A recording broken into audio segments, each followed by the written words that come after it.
Hi, and welcome to Accelerate, Agile Thoughts Conference of Accelerate for 2022. We're very much looking forward today to our discussion with our guest speakers here.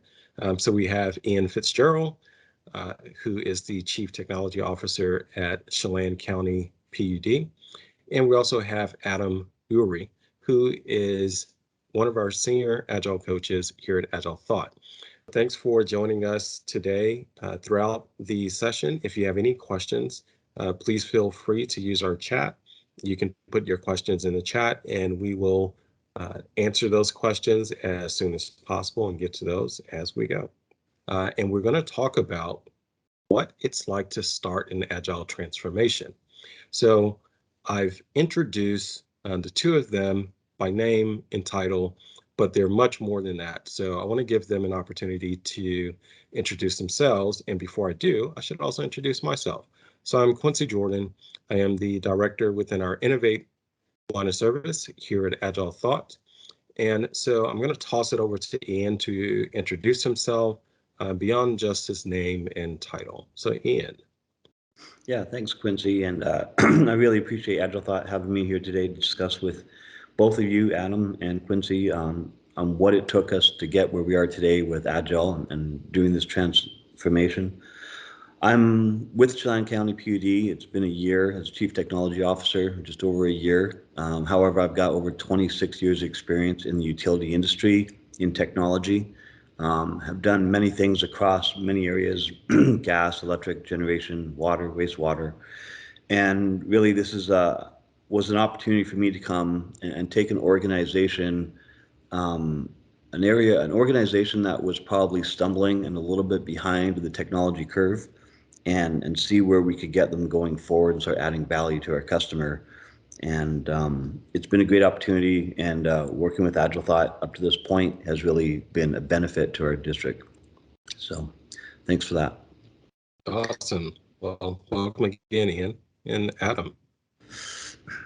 Hello, my name is Adam Ulery. I'm an Agile coach with Agile Thought. I've been with Agile Thought as a consultant for about 7 years, been in the technology industry for 20.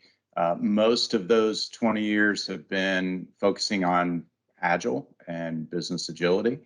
I really love being a consultant because I get to go in and help different businesses learn a better way to operate and a better way to conduct their work. And I get to see little bits of improvement along the way. Now, a lot of times, long after I'm gone, is where a lot of the seeds I sow start to flourish and grow. And I love circling back with clients I haven't been with in a while to see what has happened since then. But just knowing that I'm making a big difference for people and they're going to enjoy their work life more, it's going to be better, they're going to be producing more, is why I love doing what I do. Awesome. Well, again, welcome, Adam and Ian. So when we are thinking about Agile transformations and we're thinking about, what happens at the beginning and what led to that, the question is often asked very, very early on, why? Why do you want to go through a transformation? Why are you even interested? What came about to cause you to say, we need to do something? So Ian, in the very early stages of this journey, what were those things that stood out to you and those catalysts to say, we need to do something? Yeah. So I'll put you into a couple mindsets here. I'm actually part of the Agile transformation. So the thought process that we need to do something started even earlier than before I showed up at this district. It really started with our general manager, Steve Wright, and he'd gone to many conferences, talked to many CEOs within the large public power sector within the United States, and recognized that Chelan was just behind a lot in new technology, value technology to the customer owners. And he really questioned why. What were we not doing at Chelan that allowed us to be so far behind some of the other utilities in this country. And so they commissioned a couple studies. So they actually had done an internal audit with the internal auditors.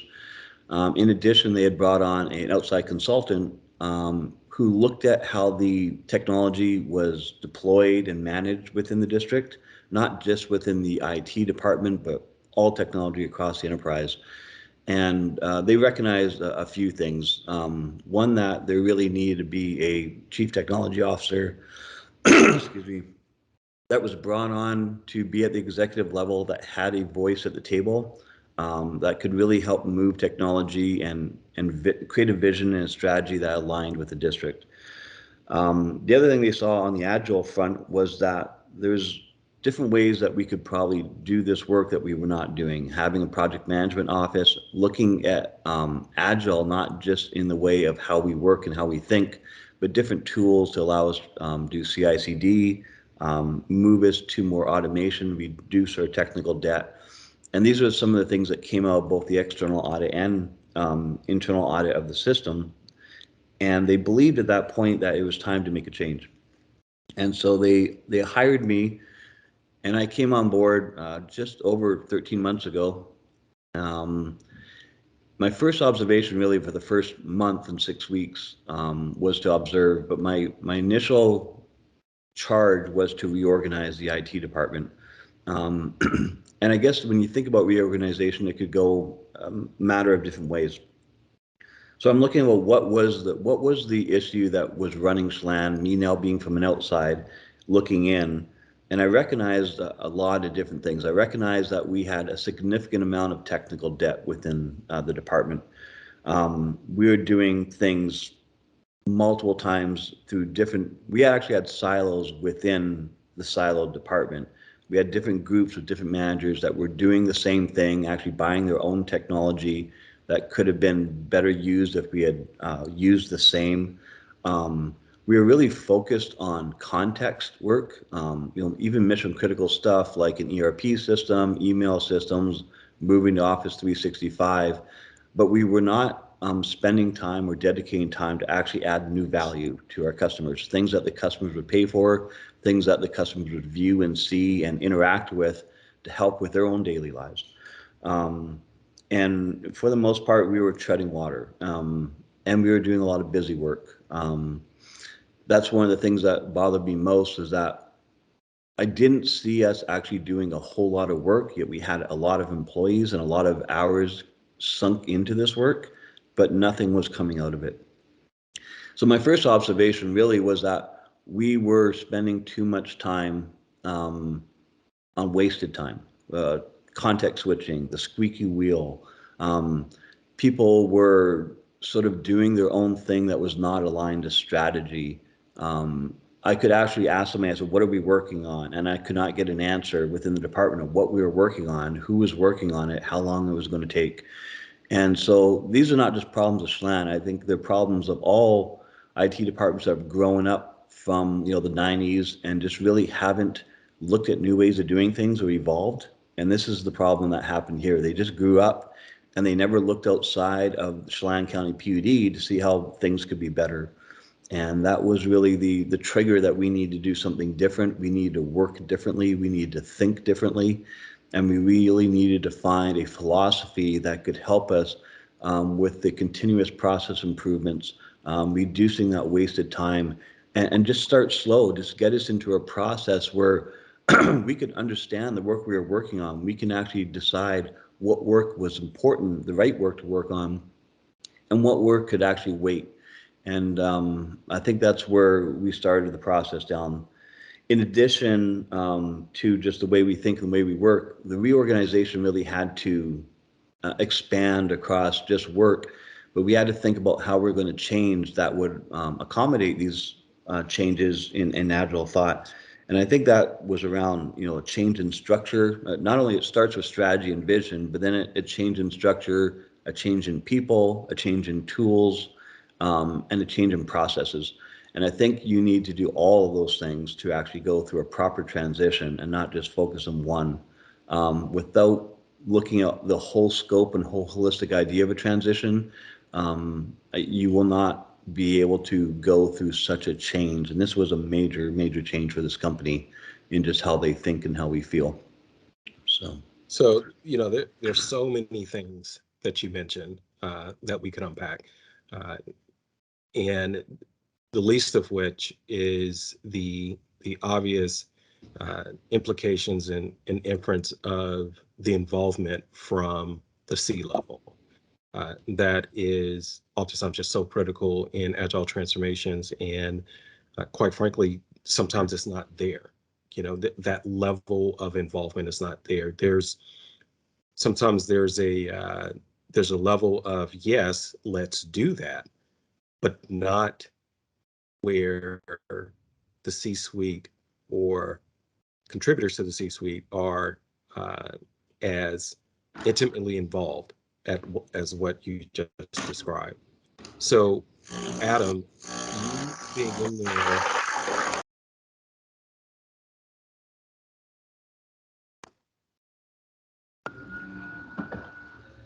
Automation, I can't help it. No worries. So, Adam, you being there and coaching them, working with them from the very almost inception of their journey, not quite, but pretty close, like very early, in their journey. What was that experience like for you, and what were some of the things that you saw that were things that you would say, okay, well, hey, this is really going to help the transformation, or we really need to pay attention to these things to be successful? Yeah, I guess when I came in, we first did some observations. I did some observations to kind of understand what was happening in the day to day, what was actually happening, and they had already reformed into new teams, and so I got to sort of see and observe how that was being perceived, how people were experiencing that, and got a lot of really good information around how well they were adopting to those changes, what their mindset was in terms of the other changes to come, and this completely new way of working. And there was a lot of I would say there was a lot of confusion by folks, and a lot of just I'll say change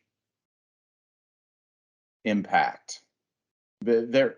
You have to understand, many of these folks have been working at the same organization in the same way for years, decades in some cases, right? So fundamentally changing the way they work and operate is a big life change for some of these people.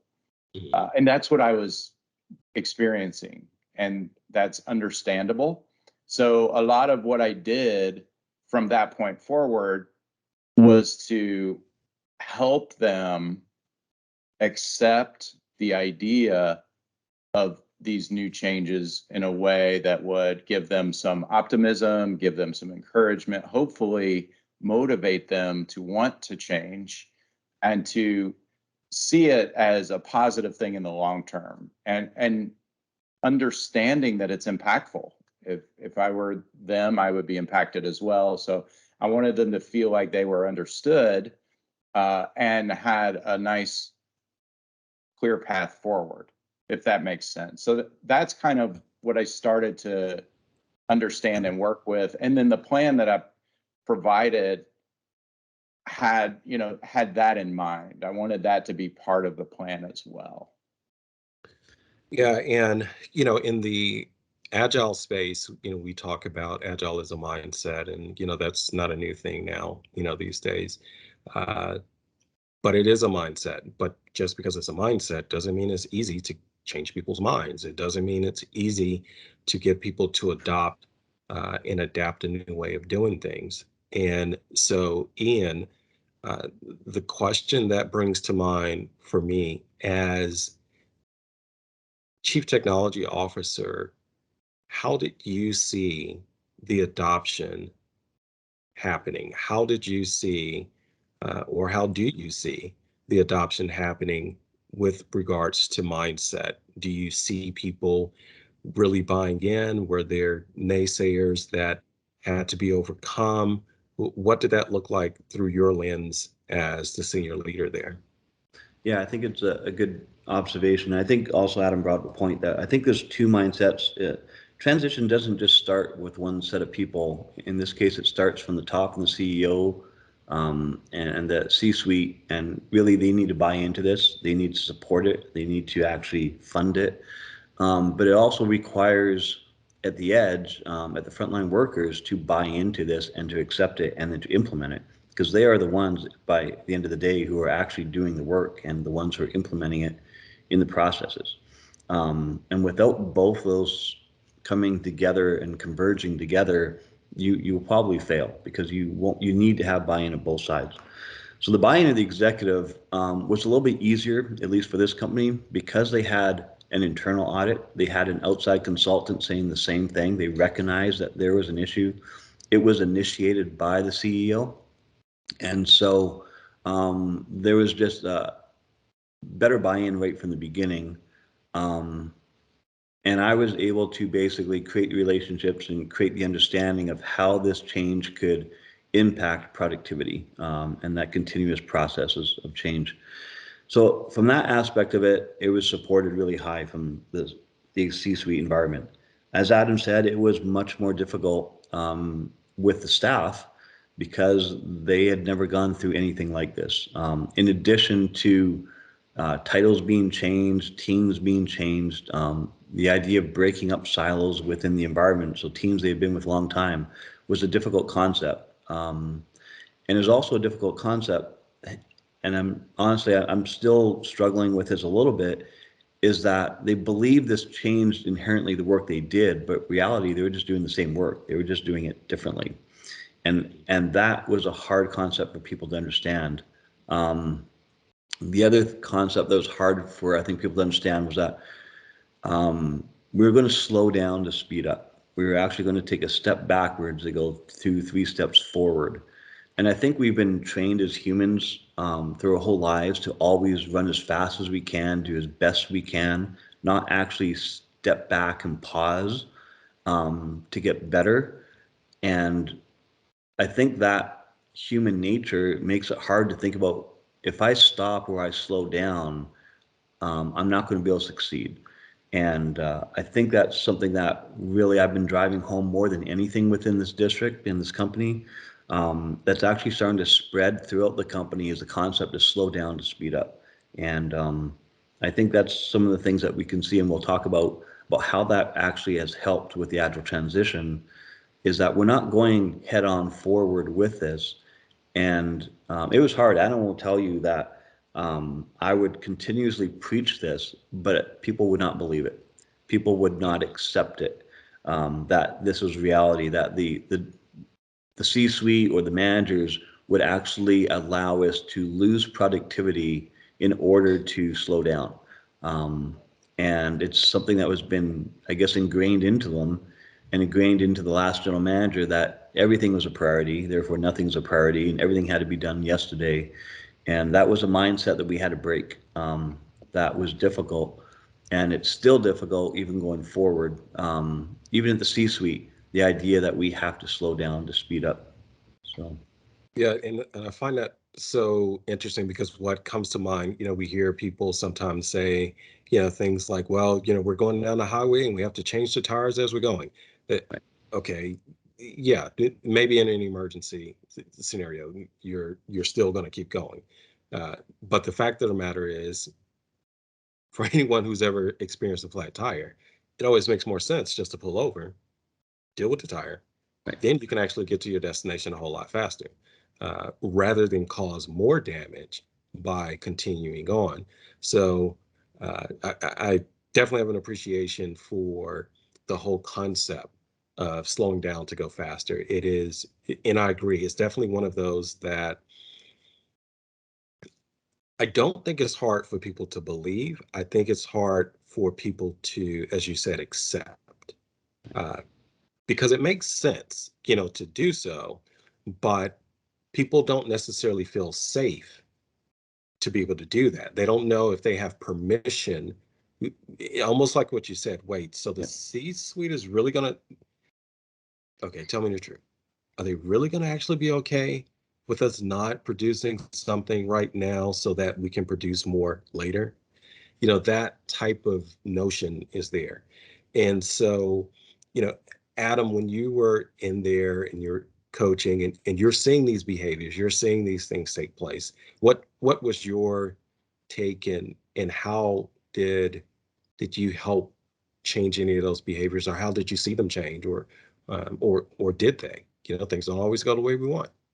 Let me first start by saying, how many times, Quincy, do we work with clients where we spend an exorbitant amount of effort trying to get our client sponsor and leadership to understand, buy into, and support what Ian just said? He already gets it.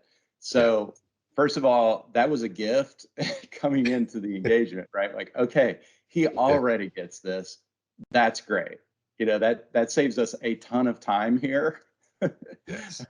Now we can work on the staff and make sure that the managers and the ops folks, the boots on the ground, and everyone else starts to internalize this. And as Ian said, there was a disbelief of that it was actually okay. We hear these words, slow down to speed up, but we can't slow down to speed up, right? And so what I was working with them on is why can't you slow down to speed up? So that was one of my tactics. See, I'm giving away some of my secrets here. So as they're listening, they will be saying, "Hey, I remember that." One of the tactics was, let's test them on it. Let's call them on it. Let's try it. Let's see what happens. And the approach is always, let's do something in a way that involves as little risk as possible, right? As little harm will come to us as possible by trying this thing. So we would try as much as we could with where that threshold lie, right? So what if we tried it? What if we didn't experiment and we tried to slow down in some way and see if we get support from leadership? Well, that feels safe. Okay, we'll try that. What if we tested this idea and see if leadership supports it? Okay, that feels safe. We'll try that.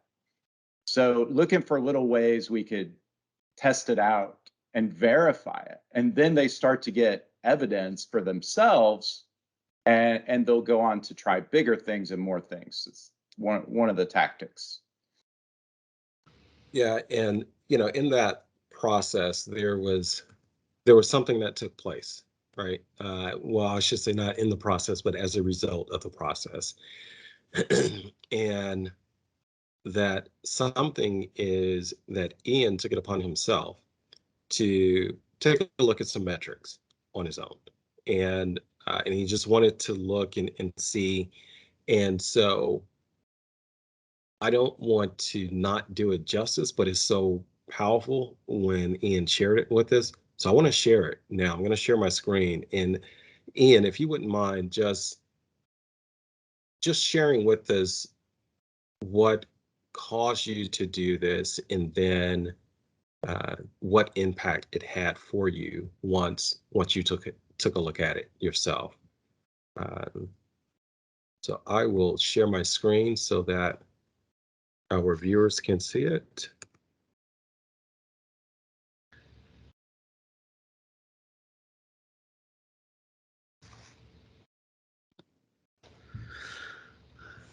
Yeah. So,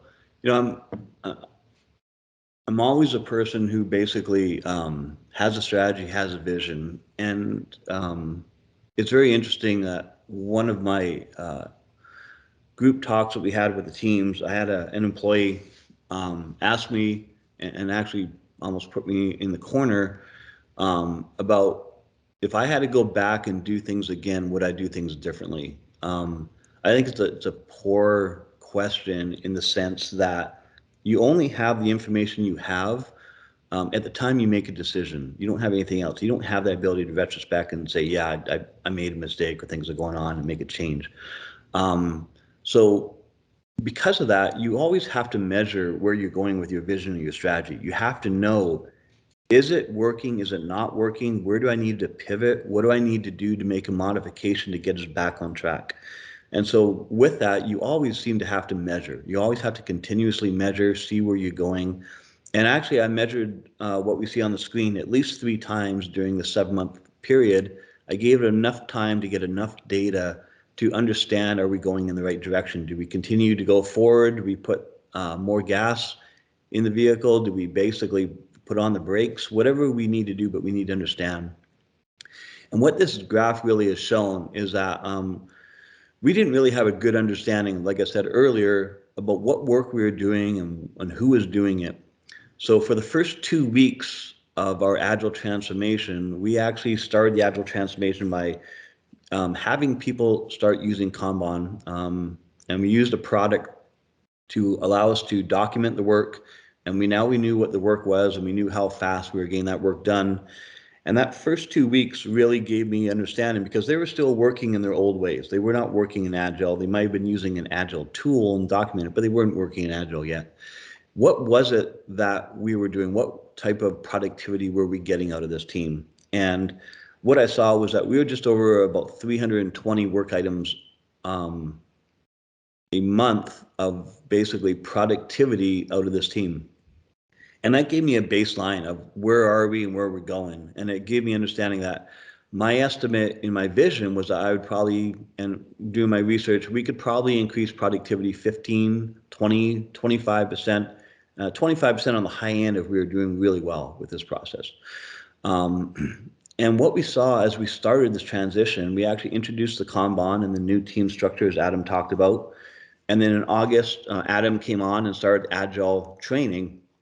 And as what you'd notice, we did slow down. We actually took a step backwards from our productivity, and we actually did not even get back to productivity until 3 months later, and after 3 months later. But during that period, what happened was that our staff understood how to use a new tool. They understood how to use the new structure, and they understood a new process that Adam had brought in and basically helped us with. And Ian, sorry to Yep. interrupt, but let me go back for just a second, because you just said something that I couldn't imagine the listeners and the viewers not having questions about. So you said for 3 months, you all did not actually produce anything. So, We produced less than what we well, I'm would sorry, have produce less. had we Yeah. not gone through this process. Yes. So during that time, were there, and Adam, you may have seen this as well, during that time, were there strong indicators of anxiety within the teams, or maybe people being concerned about their psychological safety, or what were the things that were happening around that? Because in many environments, that would be a very challenging thing for people to understand and accept, that this is somehow good for us. This is somehow going to benefit us. And in that process, so just could you elaborate a little bit more? And Adam, if there was anything in there, please feel free to chime in, specifically around that 3-month period. Yeah, Ian, you can share what you saw at your level, and I'll share what I saw, because they can sometimes be pretty different what executives see and observe and have exposure to.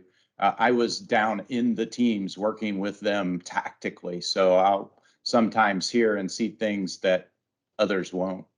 Yeah, I think a couple things. So one thing that during this time that we focused on, we had to go through a CIS ERP stabilization.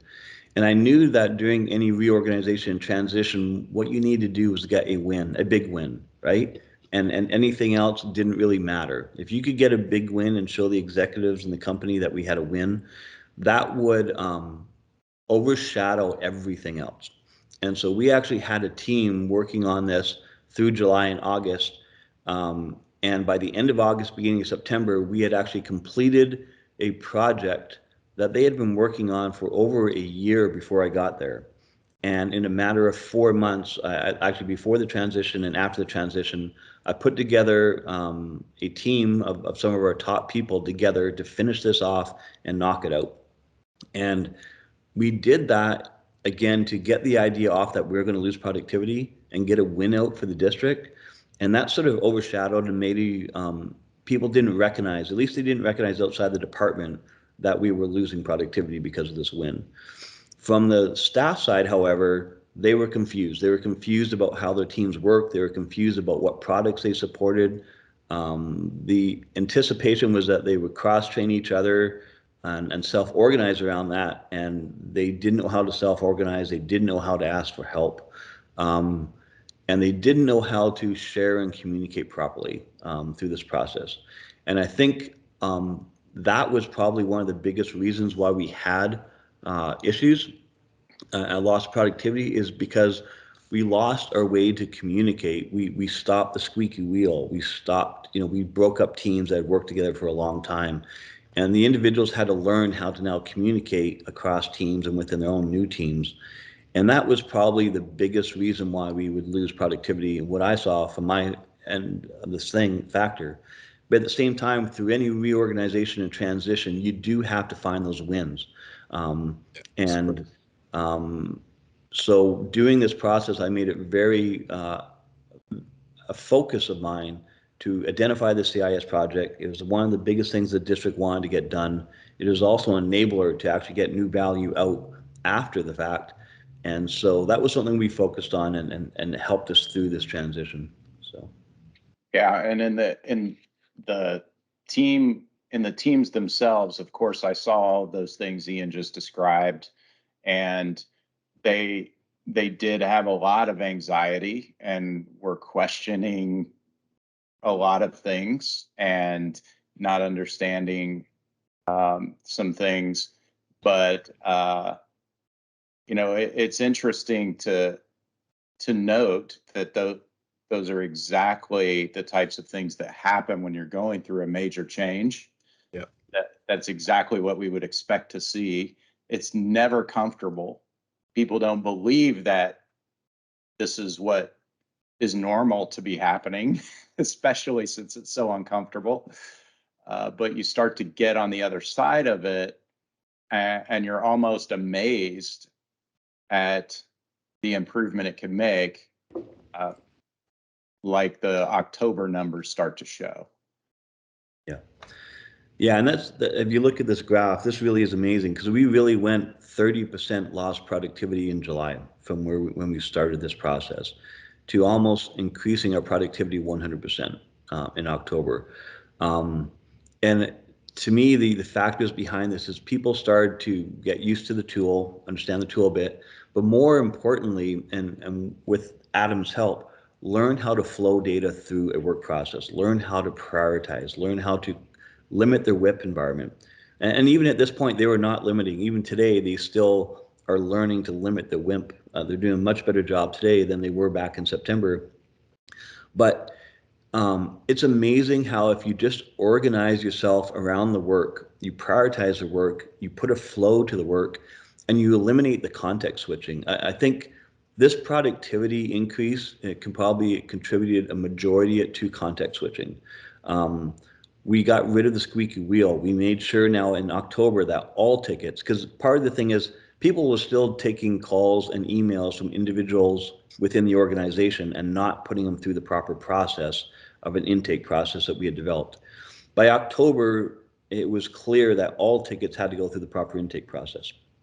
And that eliminated the squeaky wheel environment, and that eliminated the context switching. So they were just working on what they were designated to work on their Kanban board, and that's what they were working on, and they limited their context switching, the limited number of work that they were doing, and they were prioritizing their work. And just that little bit, I mean, we're not even into the advanced agile yet. All we've done at this point is introduce a Kanban, introduce work limits, introduce flow, have your daily stand-ups, and eliminate the squeaky wheel. That was it. That's all we did at this point. And the results in October was a 100% increase in productivity. And so I think that's important, that just, you don't have to implement everything in every agile philosophy to start a transition. Start slow, introduce what you think will have the largest impact on your productivity, and work with that and work with the team, because it's more than just agile. Now you are, as Adam said, we're going through a full reorganization of process, structure, people, new tool sets, and that change management is such an impact. You almost have to limit what people can consume and grow on, because they're already struggling with all the other things that are going on with the change. One of the things that you just mentioned, a lot of those things stood out to me, but there's one thing in particular, and it's always amazing to me that people don't sometimes grasp just how impactful this is, which is context switching. So, statistically, for an individual, if you context switch, there's up to a 40% drop in productivity, individual productivity, for context switching. So you extrapolate that across an entire team, that's very impactful to how much work is getting done, and how focused, people are being able to be or not be, in that particular, case. And so I completely agree. That is a great observation around the context switching. And so, Adam, I wanted to ask you specifically around the context switching. Was there anything that you saw working directly with the teams, as well through the lens of a coach, and improvement or continuance of context switching? What did that look like for you?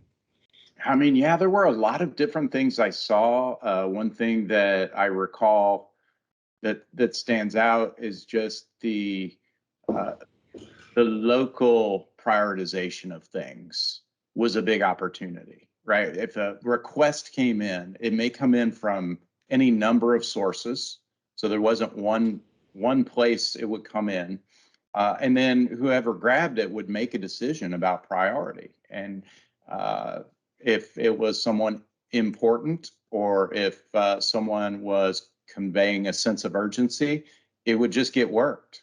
There was no consideration of if it should be at all worked, or what's the value of this compared to the other things that are coming into our team, or is there a way we could do this better, maybe pair up on producing something here. Those thoughts weren't coming in. It was I've been asked to do this thing, I'm going to do this thing.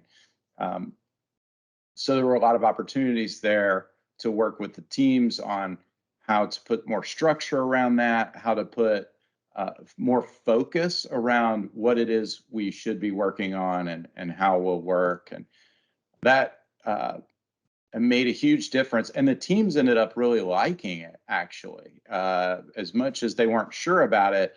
Once they started to see the advantages of it and how they can more clearly understand the totality of their work and how they could understand it as a team, they actually really started to like it a lot.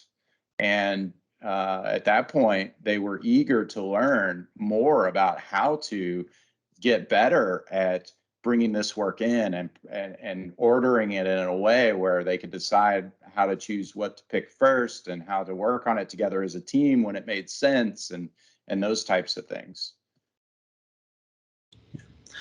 Yeah, and then the second part of that graph, Quincy, really is that we're now, once we got to that level, we recognized that we were moving work through at a higher clip, but we still were doing a lot of things not right, not in the way we should be doing. We weren't documenting, we weren't cross-training, we weren't reducing. Part of the problem that we had is that we had a single point of failures all over the IT department. If one person left, we wouldn't be able to operate or run an application.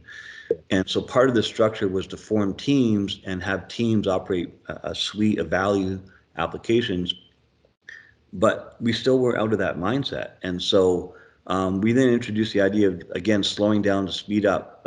Take your time to document. Spend 10% of your time documentation, 10% of your time cross-training. Make sure that you're doing it. And Adam could probably talk to the fear is like, well, we don't have time. We're too busy. We can't just not. And we try to drive it home that you must do this. You must do this. And what you started seeing was we started creating a knowledge base that we never had before. We started creating standards of operating procedures we never had before.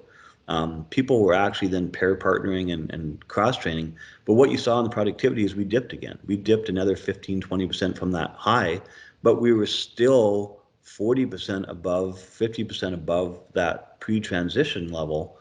And yet now not only producing more, but we're producing more in the right way. We are actually now getting rid of technical debt for future increases of productivity.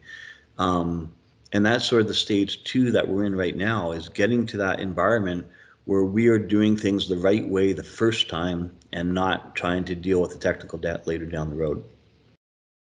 Yeah, and you knowingly or unknowingly said something that in the Agile community, there's a misnomer that the word documentation is a dirty word, right? And so sometimes the thought is that, well, in an Agile environment, we don't do documentation. Like, we don't have to have that, which is very far from the truth. And so, Adam, from a coaching perspective, when it comes to some of the documentation that Ian just referred to, what did you see? Was there any particular take on that? Did people have that misnomer that, hey, I thought we don't do documentation anymore because we're quote unquote agile? What did you see with that? I did not see any of that. I think one of the reasons for that may be the training we did early on. We did training pretty much as soon as I arrived, right? We did training really quickly, and that allowed us to dispel some of those types of myths or misunderstandings. The teams wanted it. They understood the value of it. They had some internal artificial blockers that were preventing them from doing it, right? It was self-imposed constraints. So it was more psychological, honestly. It was more getting them through that and convincing them that not only should you be doing this, it's not only supported, it's expected. So it's in your favor. You're supported fully to do this. And one of the things I was working on with the teams pretty early on was building the skills of self-organization as a team, teaching them how to self-organize and sort of create their own rules within some established guidelines and boundaries, right? And so this would be an example where Ian said, take 10% of your time and document, right? Work on continuous improvement stuff. And so we would work with the team to say, what would you like your team's policy for this to be? How would that look for you? And how would you like to approach that? Having that kind of freedom to make their own policies for how they worked was new to them and scary, probably, but they really embraced it. They love it. And it allowed them to start to take some of those things like we want to document, we want to look for ways to reduce technical debt, we want to look for ways to automate things, we want to look for ways to pair and write policies for themselves that work for their team. That's a great example of empowerment. Great example of empowerment. Ian, did you want to jump in? No, I'm just saying, one thing that I think is important here, like, and Adam's help getting us through this. I had a vision, I had a strategy, but I was also probably seen as the enemy or the bad person coming from the outside, and one of my official initial things is just to blow up the whole department and put it back together in a reorganization and disrupt all these people's lives. It probably is not It was one of the things that had to be done. It was a strategy I thought was sound, but without the help of bringing on a coach from the outside, a third party that could be impartial, I don't think we would have been successful. I could have not done this without having that help in the process. And so Adam has brought an outside perspective and ideology that is much more receptive by the employees. And so because of his really no tie to the reorganization or tie to me, and that I think is important through any transition, is that you can't do this yourself. You need help. Everybody needs help with the process. And having outside coach come in and really help focus on the people and help them through the transition and get them through the vision is an important process that should be really thought of and not seen as a secondary nature or something we could do on our own, because it what I see from the staff is that they have embraced themselves from Adam.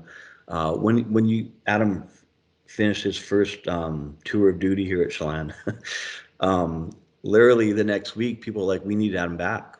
They almost became dependent on him in helping them through the process. Now, I think it was good that we actually did a breakup and let them be on their own for 3 months, Yeah. and then bring Adam back again, because I don't want that dependency to be there. But the help was, and the gratitude was just massive and really helped through this transition as well. And I don't think we could have made it through without that. Oh, that's really awesome to hear, and that's really good. Yes. So I know we're getting close to our time. There was something that you said much earlier in this conversation that I wanted to go back to and pull on that thread just a bit. And that was around funding and how funding either needed to change or how it was viewed needed to change. It was something around that. And not working currently at a government agency myself, but knowing that many government agencies work off of certain funding cycles. And so you introduce an agile transformation into that element, there are some additional changes that have a ripple effect. Could you elaborate on that from your point of view as the CTO? Yeah, so I think funding is not and should never just be seen as a cost, right? You should be looking at how the reorganization is going to free up lost opportunity costs. Um, you're going to need to see how the productivity can grow and how you're gaining productivity. So just in the case of increasing our productivity from September to October, we've added 75,000 hours of productivity without adding a single penny to the process. So those type of things need to be had. What we also went through is we actually, because we changed titles and we changed environments, there was a repricing of jobs. The estimate was that we would come in close to $500,000 more for a fully budgeted department of 50, a significant amount of money that had to be spent. But again, the lost opportunity cost, that 75,000 hours of lost opportunity, that context switching that we put back into the district was worth over $7 million. And so that, yes, you have to spend money, but the reality is that you are actually saving money and you're getting more productivity over the money you're spending. And I think that's an important concept, that spending money is something that has to be done. Like debt, you have to leverage your debt, you have to leverage your expenses to get more productivity. If you're not willing to spend and put funding into it, you will not get the productivity gains that you're going to get out of it. And if you don't see the holistic ideology of the budgeting and the funding, then you'll miss the opportunity because you say, we just can't afford this or this, and you're just looking at that small funding amount.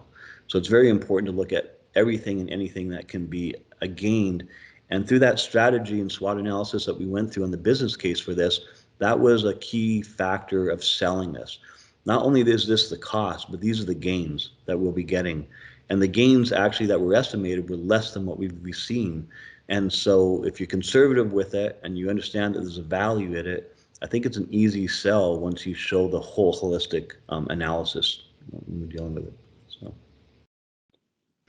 Awesome. Well, that is great. So before we wrap up, I want to give each of you an opportunity to share with the viewers any last words, last advice, like anything that you would give. So, Ian, I would ask that you give from the perspective of the C-suite, what advice you would give to other officers in other companies as they embark on their agile journeys and they're starting. And as you said, you all are still on the journey now. So it's not as if the journey is over, but how you start has a great deal to do with how well that journey goes. And then, Adam, I'll ask that you do something similar from a coaching Yeah, perspective. I think so. From the C-suite environment, I think you have to have a plan. You do have to have a vision, a strategy where you want to get to. I think you have to understand that agile is only part of a transformation. It's a different way of thinking and working, but it's only part of it. There's a large change management aspect that Adam has talked about that really needs to be understood and addressed because humans just struggle with change. People, interesting, I'm reading a study and I actually apply it to AI and cybersecurity, but humans are predictable. Their behavior is predictable. 93% of what we do is predictable. It's the same stuff every day. We drive to work from the same home to the same house. And that change management, when you're breaking predictability with a transition like this, you have to recognize it and you have to get people back into a habit so they feel comfortable. And that coaching environment has helped us. So again, that's one of the things that you really have to think about.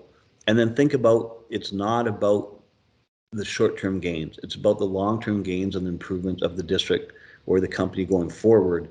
You have to recognize you will fall back. You will lose productivity. You will probably lose money in the short term. But the goal is not tomorrow. The goal is 2 years from now. Where are we going to be? And if you can't get by that short-term loss, you're going to have a hard time getting through because you're going to pull back too soon. You're going to cut the project too soon. You have to recognize it. You have to believe it's going to happen, and it will happen. But I think you can get to those gains much quicker. I don't know how closely companies will see the gains that we saw. I'm actually very surprised that we saw the gains as quickly as we did. And maybe because we're doing things so incorrectly that it actually had a huge impact on us. It may not have as much of an impact on other companies, but it will happen. It will gain. It's a matter of just getting trust. It's all about trust. It's getting the trust of your employees to believe in the vision in some way. Adam was able to provide and help with that trust building.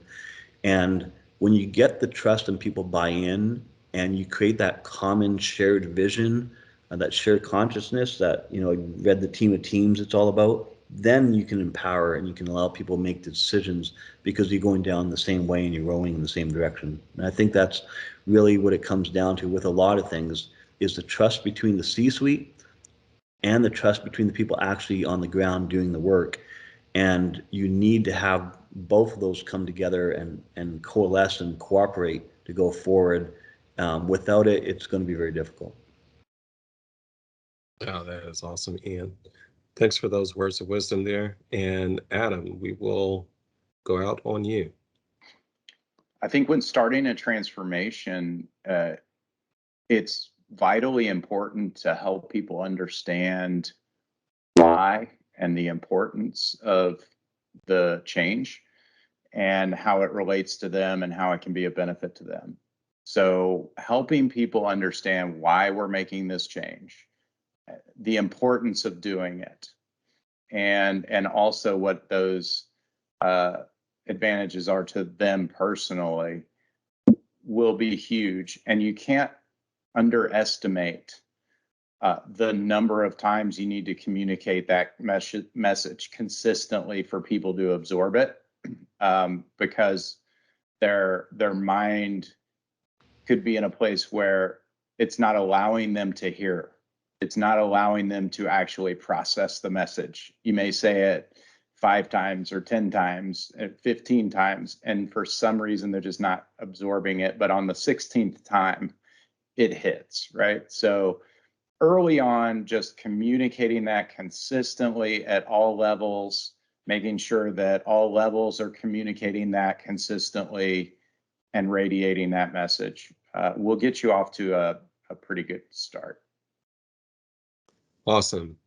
Well, I am glad that we have this opportunity to talk about what it's like to start an agile transformation, to hear the experience that has taken place in the journey that is still happening at Chelan County PUD under your watchful leadership. And so this has been a really good experience, a really good conversation. Uh, we really hope that the viewers have gotten a lot out of this, and we appreciate any of the questions and so forth. So thank you for joining us for this session, and we hope that you join our other sessions. Yeah, and thank you for having me. I really appreciate the time and really appreciate Adam and his expertise that's come on too. So thank you, and I'm glad that we had the opportunity to share at least the beginning of our successes with Agile transformation. So. Thank you.